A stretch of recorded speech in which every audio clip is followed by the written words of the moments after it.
But then again, that's intentional. Pretty much everything in here is by design meant to make it feel like a real place. Like, there's a lot of small details in here, but all of them are meticulously worried and argued over. I think the most argued over thing was like removing the screens. We used to have video screens in here, but we decided to move them in favor of realism. The idea behind this world is like it's not meant to be like some amazing, like rich club with a bunch of cool stuff. It's just meant to be some scuffed basement run by some random old dude. So we decided that having like these big video screens didn't really make sense, and it took me some convincing there, but it was worth it. It looks a lot better, I think. Truth be told, before I found Loner, I'd been mostly burnt out by the VR chat rave scene. I didn't want to go virtual clubbing.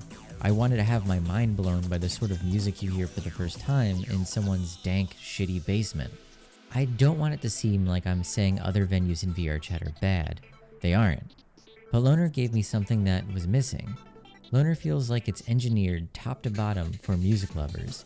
It feels like the epicenter of a real, thriving music scene in virtual reality. I wanted to like change people's impressions of what it is to like go to these like smaller venues and like underground venues, and like show, hey, it's not just like scuffed crackheads and like drug addicts and like random like bros and like chicks and shit. Like it's actual people that care about music, and like people that are in the scene, and people that are like artists or creatives or whatever. And like the idea was to sort of change people's perspective on these sort of dingy looking places. Because I remember like the first proper club I ever went to was in Japan, which was Mogra. And back in like 2012, 2013, that venue was scuffed as hell. It was just like a tiny little like stairway that came off an alleyway in Japan. It was fucking scary, like being in a foreign country, going into this weird little basement, like doors rattling from the noise and shit. But it was like the best time of my life. It was like the night that changed my life. So I guess I'm kind of emulating that a little bit here.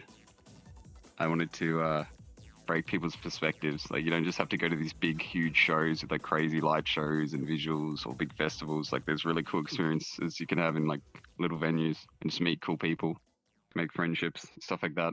Every other Friday night, you can guarantee there will be a crowd here, stuffed towards the DJ booth.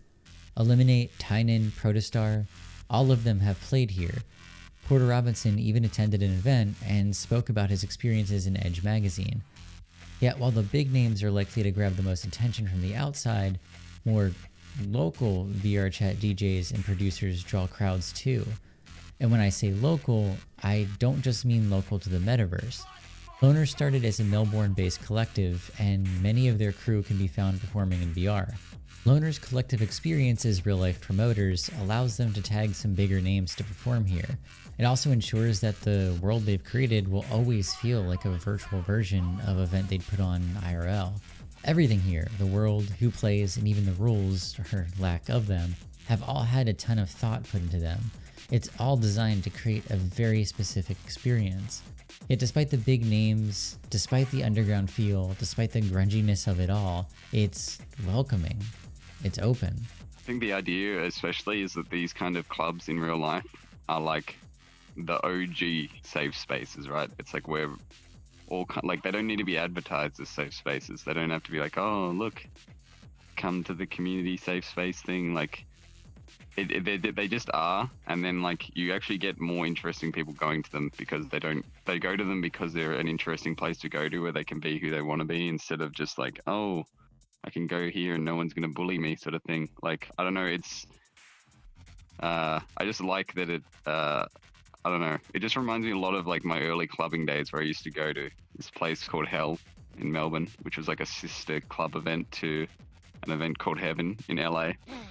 Just kind of funny with how connected everything with LA is now in VR chat. But back then it was like, dude, it was like the shittiest little dive bar. There was like goth kids, skater kids, all the gay dudes, all the internet dudes, all like the fashion kids, and everyone just got along together. Like you didn't need to like advertise it as this like, oh, come and be who you want to be. Like it just was like the night, and like the people that went and like the people that ran it kind of just like attracted interesting and like well-behaved people in general. There was still some like, there was definitely some dickheads and like some weirdos, and like I don't want to try and protect people completely from those kind of people, because I think it's like important to have a run-in with a crackhead every now and then.